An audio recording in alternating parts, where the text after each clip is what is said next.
الرضا بالقضاء والقدر، الرضا بكل نعم ربنا التي لا تعد ولا تحصى. ربنا سبحانه وتعالى مقسم الارزاق بالتساوي، ولكن احنا اللي ما عندناش رضا، احنا اللي ما عندناش حسن ظن في الله، احنا اللي مش بنرضى، دايما بنبص للمفقود وبننسى الموجود. فكل اللي في حياتنا نعمة من عند ربنا ورزق. يعني الصحة رزق، المال رزق، البصر رزق، البيت والاولاد وكل حاجه في حياتنا رزق من عند ربنا سبحانه وتعالى. فارضوا باللي موجود. فدايما ما تقولوش مثلا ده ربنا ده علينا رزقنا، ده ليه يا رب انت شايف غيرنا عامل ازاي وقاعد في فيلا وقاعد في شقه وعنده عربيه وعنده. دايما بنبص للي في ايد غيرنا. طب احنا ليه ما نرضاش باللي ربنا كتبه لينا وقسمه لينا؟ ليه ما نرضاش لو شفنا حد في نعمه وستر، او شفنا حد عنده بيت وعنده مثلا ربنا موسع عليه رزقه وربنا كرمه، ندعي له، علشان ربنا لو انت دعيت له والله العظيم هيرزقك وهيرضيك. مش لازم في الوقت الحالي، ولكن فيما بعد.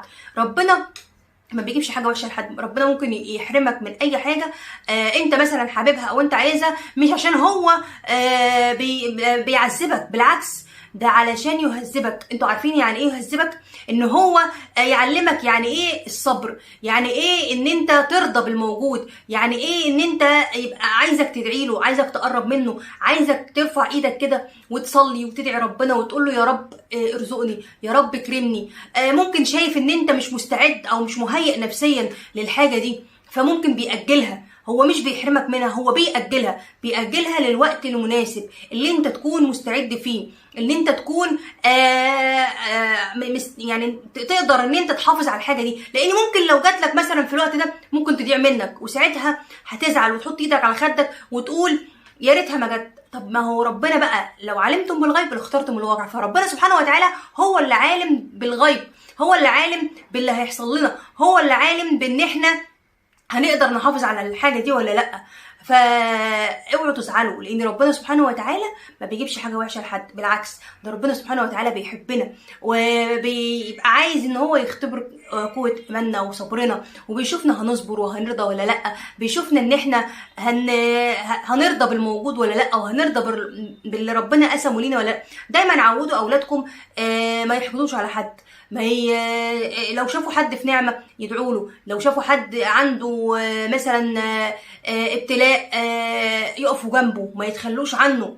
لان انتوا دايما بتبقوا شايفين الضحكه مرسومه على وش اي حد، او هو مبسوط وفرحان، لكن انتوا مش عارفين ايه اللي جواه. هل هو فعلا حزين ولا سعيد، ولا هو فعلا الضحكه اللي مرسومه دي بجد طالعه من قلبه بجد ولا لا؟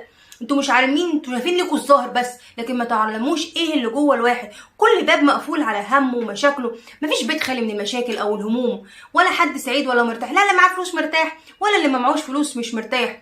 كلنا فينا هموم وفينا مشاكل.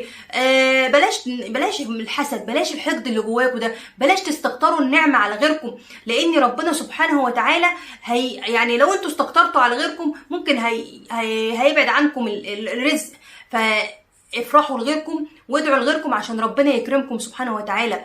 فدايما يا جماعه ادعوا لبعض، ودايما عودوا اولادكم ان هم ما يحقدوش على حد، ما يقسوش على حد، ما يجوش على حد، دايما يفرحوا لغيرهم. لان الاولاد بتطبع بطبع اهاليهم. لو شافوا اهاليهم لو شافوا اي حاجه قالوا بسم الله ما شاء الله، الاولاد يطلع زيهم. لو شافوا بيحقدوا على حد وبيستكتروا النعمه لحد هيطلعوا زيهم. لان ربنا سبحانه وتعالى يا جماعه خلقنا ومقسم الارزاق واحد. فحاولوا ان انتوا بقدر الامكان ترضوا باللي ربنا قسمه ليكم، ودايما قولوا الحمد لله يا رب على كل نعمك التي لا تعد ولا تحصى. الحمد لله يا رب على انك انت